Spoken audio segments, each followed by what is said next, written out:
Vamos a charlar en la mañana de hoy con Javier Lovera. Javier es subsecretario de Deportes de la provincia de Buenos Aires y muy amablemente nos atiende en la mañana de hoy. Buen día, Javier. ¿Cómo te va? Maximiliano Lecky te saluda. Hola, buen día, ¿cómo están? Bien, gracias por atendernos. Javier, hay una buena noticia en el marco de todo lo que nos está pasando con la pandemia, que se van a dar nuevamente en este año 2021 los Juegos Bonaerenses. Sí, una buena noticia en este contexto siempre suma. El año pasado pudimos hacer una edición virtual de los Juegos Bonaerenses y este año, dada la complejidad que tiene la pandemia y la prolongación en el tiempo, hemos decidido realizar una edición bastante innovadora en el sentido de que arrancamos desde la virtualidad y tenemos un segmento semipresencial y terminamos en la presencialidad, si Dios quiere, ¿no? A fin de año, de acuerdo a la evolución de la situación sanitaria y la situación epidemiológica de la pandemia, vamos a definir que eso se haga o no. Javier, y en base a eso, el año pasado fue un 100% virtual. Este año se prevé que si se puede y las condiciones sanitarias lo dejan, Mar del Plata se puedan jugar las últimas instancias. ¿Esto es así? ¿Es correcto? Sí, tenemos un abanico de opciones. La primera opción siempre es tratar de acercarnos lo más posible a la historia de los Juegos Bonaerenses, a la normalidad, digamos. Siempre se hizo la final en Mar del Plata. Nuestra expectativa y el mandato del gobernador es que intentemos esa posibilidad y en la medida de lo posible lo vamos a hacer ahí. Si en el caso de que eso no se logre, bueno, tenemos un plan B trabajado en el sentido de descentralizar las finales en diferentes municipios para no aglomerar tanta gente en un mismo lugar. Uh-huh. Y en base a esto, contame respecto a los Juegos Bonaerenses. Se cumplen este año 30 años, ¿no? Y me parece que es una fecha como trascendente y en este contexto debe ser como difícil poder celebrarlos o poder magnificar lo que ha sido el paso de estos años por los Juegos de la provincia. Sí, los Juegos Bonaerenses, la verdad que una política de Estado de 30 años en Argentina, en general, con todos los cambios institucionales que tuvimos, las situaciones complejas que pasamos, la verdad que es un evento para celebrar es un momento para celebrar y rescatar el rol de esta política de Estado en relación al deporte. Uh-huh. Tenemos que recordar que es el evento más importante del país en cantidad de gente que movilizó en este tiempo. Movilizó más de 20 millones de participantes y gran mayoría de los atletas olímpicos reconocidos, la gran mayoría de los futbolistas y deportistas de otros deportes que fueron muy exitosos en estos últimos 30 años participaron de estos Juegos, así que es importante para nosotros darle el lugar que tiene, resaltarlo comunicacionalmente, resaltarlo desde el punto de vista de la realización del evento y en la medida de lo posible hacer un evento importante. Lamentablemente la pandemia que nos afecta a nivel mundial nos está marcando el camino de muchos cambios desde el punto de vista de hábitos y de situaciones y de eventos y de políticas por la realidad que esto conlleva, digamos que es muy potente desde el punto de vista de la realidad. Entonces, bueno, en ese camino estamos buscando alternativas y esta me parece que es la alternativa más factible y también queremos, como decía, volver a darle el sentido comunicacional a los Juegos Bonaerenses. Sí, esperemos que el año que viene la situación sea distinta. Parece que todo va encaminado hacia eso. O sea, el año que viene a esta misma altura tal vez la cosa sea distinta. Déjame preguntarte para aquellos que no sepan, Javier es médico, es especialista en ortopedia y traumatología y obviamente tiene los conocimientos seguramente para darnos una respuesta respecto a esto. ¿Cómo evaluás el deporte en el marco de esta pandemia y en la salud psíquica, digamos, de todos los ciudadanos? ¿El deporte es necesario, no es necesario? ¿Lo podemos realizar con ciertas condiciones de salubridad? ¿Cómo lo ves a esto? Sí, nosotros, hago un pequeño raconto para que se entienda. Nosotros asumimos el año pasado en plena pandemia. En ese momento no había actividades deportivas habilitadas a nivel nacional en general. y los pocos intentos que se iban realizando para reaperturas fallaban por la mala implementación, ¿no? Como fue el caso del running en la ciudad de Buenos Aires y demás. Nosotros empezamos a trabajar desde el punto de vista, sabíamos el valor importante que tiene el deporte en general en la baja de la mayoría de las comorbilidades, el deporte, digamos, en el mediano y largo plazo, ¿no? No empezar a hacer deporte en plena pandemia, porque la realidad es que era quizás hasta contraproducente desde el punto de vista de la implementación de los protocolos. En ese momento nosotros empezamos a trabajar un documento, creamos un área que no existía dentro de la provincia de Buenos Aires, que era el Comité Asesor en Ciencia del Deporte, para resaltar este punto, digamos, de la importancia del retorno a las actividades deportivas. Empezamos a trabajar articuladamente con las áreas de salud y de la provincia y con jefatura de gabinete, donde 10 días después de asumir ya logramos la reapertura de las actividades deportivas dentro de la provincia de Buenos Aires en los municipios de fase 5. Luego trabajamos muy fuertemente el retorno de las actividades de fase 4, trabajamos el retorno de la apertura de los clubes y las instituciones para que pudieran tener un sustento. Nosotros creemos en el valor importante que tiene el deporte como medio de prevención en todas las enfermedades, incluida en esta, pero bueno, en este caso en particular hay situaciones en las cuales el deporte puede ser un vector de la enfermedad o un potenciador de la enfermedad, no puntualmente hacer actividad física, No, sino sí, se entiende. los hábitos asociados que uno puede generar en el hecho de trasladarse a un lugar, en el hecho del cuidado, de la actividad física no se puede hacer con tapabocas, si se hace en lugares cerrados, sabemos que la concentración de dióxido de carbono potencia la presencia del virus, y bueno, hay un montón de variables que puede generar que el deporte, si bien es una actividad que tiene mucho para prevenir las enfermedades, en este caso pueda generar algún tipo de situación de descontrol. Entonces, en ese sentido nosotros venimos trabajando intensamente con el comité asesor para que la comunidad deportiva tome conciencia de que el problema no es el deporte, sino el problema son los hábitos asociados alrededor. Sí, que claro, a ver, uno termina de hacer cierto, el fulbito de todas las semanas y juntarse a tomar una cerveza o sentarse a comer algo o a tomar algo, o sea, es lo cotidiano que nos pasa a todos. Sí, excelente ejemplo el que diste. Ese es el punto, digamos, a veces la discusión se trata de focalizar en si una persona corriendo en el medio del campo se contagia de COVID, no, claramente no. Pero en determinados contextos, en determinadas situaciones, en el movimiento de flujo de gente, un poco la discusión que hubo este último tiempo de las escuelas y demás nos dejó en claro que hay muchas actividades que en el traslado hacia el lugar o en los hábitos posteriores o en los cuidados que se producen o la pérdida de cuidado en determinadas situaciones como la nocturnidad y demás van generando de que la tasa de contagio se acelere, punto. Es matemático y estadístico. O sea, si el 100% de la población hace una vida normal, vamos a tener una determinada cantidad de casos. Si el 80% de la población hace una determinada actividad, vamos a tener una determinada cantidad de casos y así vamos a ir bajando de acuerdo a las limitaciones de la circulación de la población. Y bueno, las medidas de cuidado, por suerte, la comunidad deportiva, yo debo resaltar eso, al principio cuando asumimos había unos sectores de movimientos anticuarentena, de determinados deportes y demás. Después los empezamos a recibir, empezamos a juntarnos, empezamos a trabajar con todos, nos reunimos con todas las federaciones, desde fútbol hasta la federación de handball, hasta la federación de rugby, hockey, de muchos deportes, y todos empezaron a entender la lógica en la cual nosotros planteamos los parámetros de trabajo. Uh-huh. Y empezaron a acompañar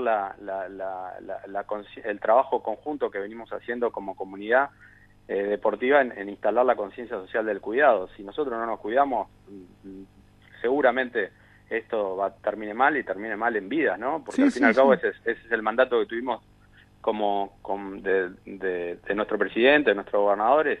Todos estamos trabajando articulados en el sentido y en el objetivo de cuidar la mayor cantidad de vidas posible. Javier, sumo a la charla a Augusto Niesgay, que te quiere preguntar vía Skype. Augusto, ¿querés preguntarle a Javier? Sí, Javier, buen día. ¿Cómo estás? ¿Todo bien? Hola, Augusto, ¿cómo estás? Bien. Todo bien. Javier, te quiero consultar por un tema que es recurrente quizás en la sociedad, relacionado al deporte también. Se dio en las últimas semanas con el tema de la suspensión de las clases presenciales y demás, y mucha gente dice, de alguna manera dice, pero ¿cómo? Los chicos no pueden ir al colegio, pero se sigue jugando al fútbol. quiero preguntarte justamente cuáles son los criterios que analizan, como para también explicarle a la gente, ¿no? ¿Por qué es que sigue el fútbol profesional cuando se suspenden por ahí otras actividades? Sí, ahí donde hay un error comunicacional, digamos, quizás intencional en algunos sentidos. No sigue el fútbol, o sea, el fútbol profesional es, dentro del contexto global, es muy limitado en el movimiento de gente.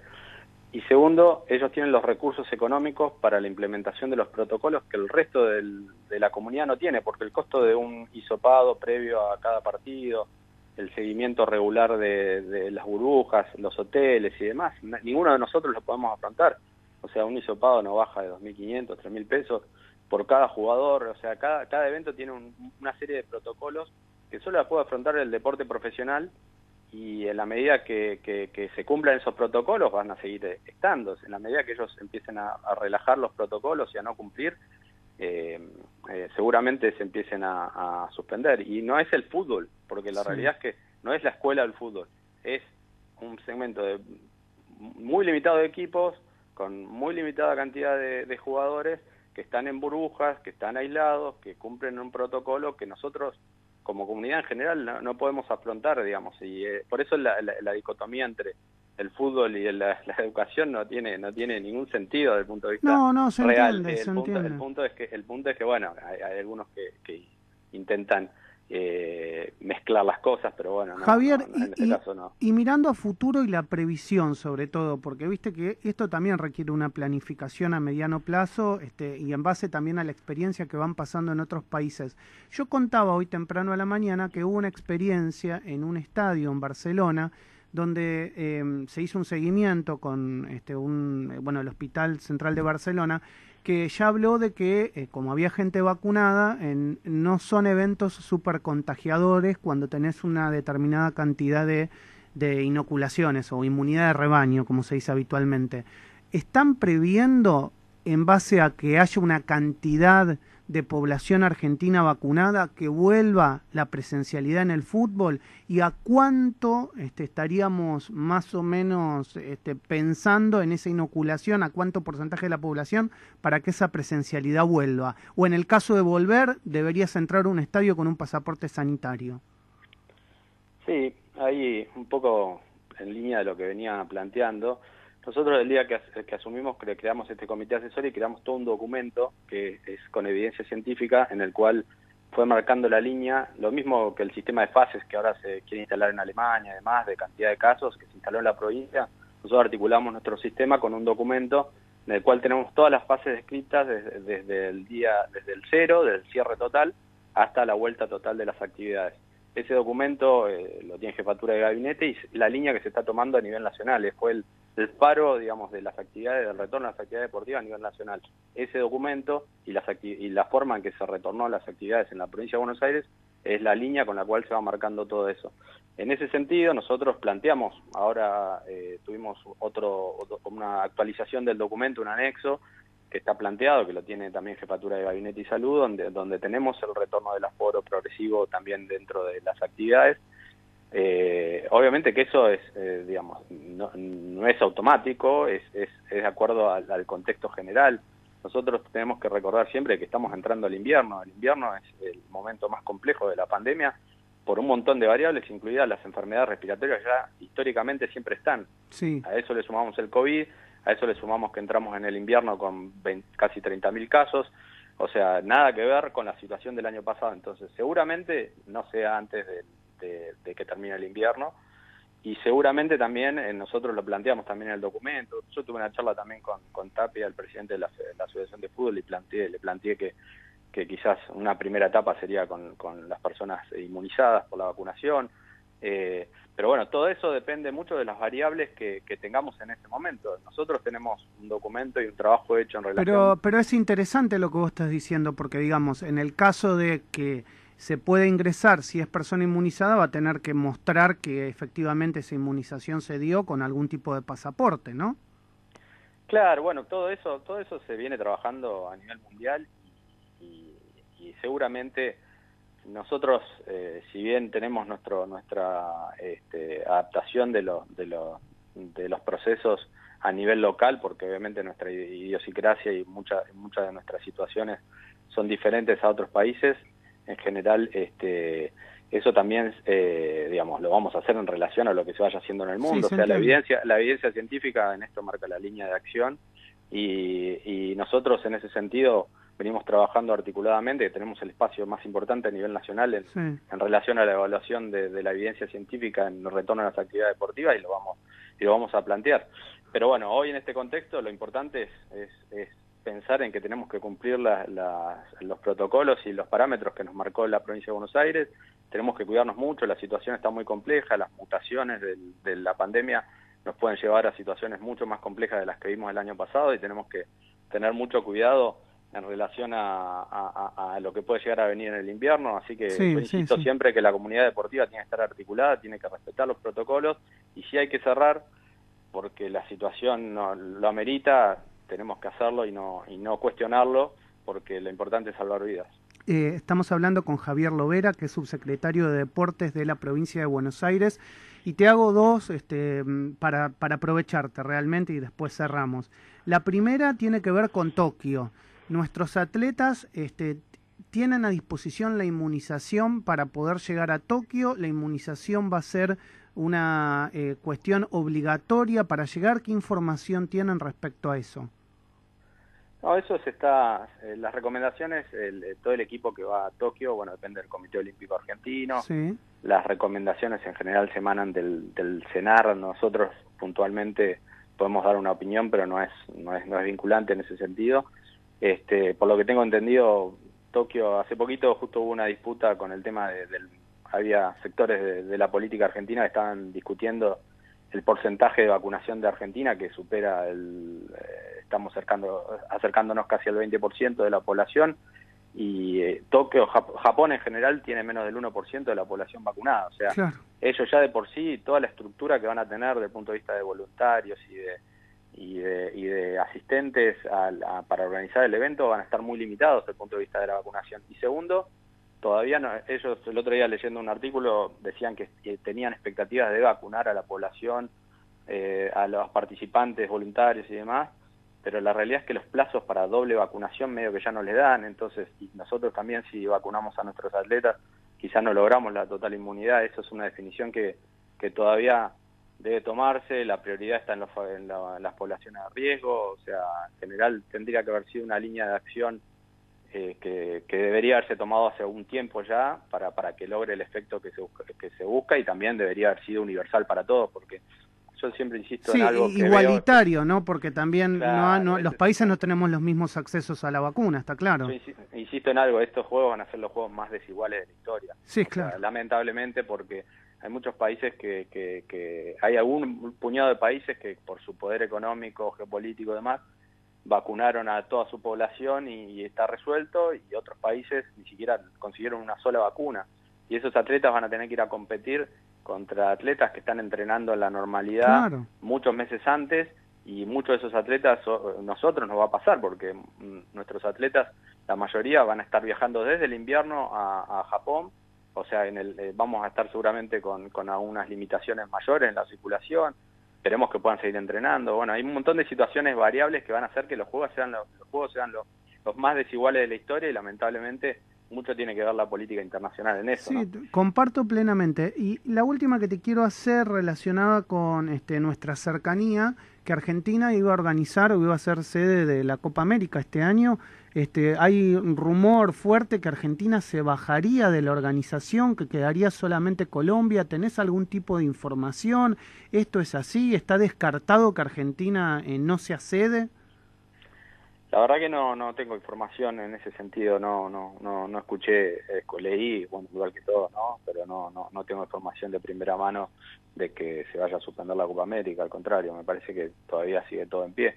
Pero bueno, esto es muy dinámico, la realidad de la pandemia nos sorprende día a día, y bueno, si logramos generar conciencia y controlar la pandemia para el invierno, pues lamentablemente nosotros la Copa América, bueno, está planteada en invierno. Si fuera en primavera o en otro momento sería mucho más factible quizás confirmarlo, pero bueno, ojalá se haga, ¿no? Me parece que son actividades que sirven para movilizar la sociedad y a movilizar la economía en algún sentido, pero bueno, en la medida que eso no sea contraproducente con la realidad epidemiológica, yo creo que se deberían hacer, pero bueno, eso ya es algo que no se excede porque son decisiones que pasan por otro nivel. Como sos un hombre del deporte, te lo pregunto si querés agregar o no agregar nada, si viste las imágenes de los jugadores de Independiente en el aeropuerto de Brasil, cuando no estaban siendo dejados ingresar y bueno, tuvieron que dormir en el suelo, obviamente salieron con una autorización desde Argentina, pero no pudieron ingresar a Brasil, si te amerita algún tipo de reflexión lo que pasó.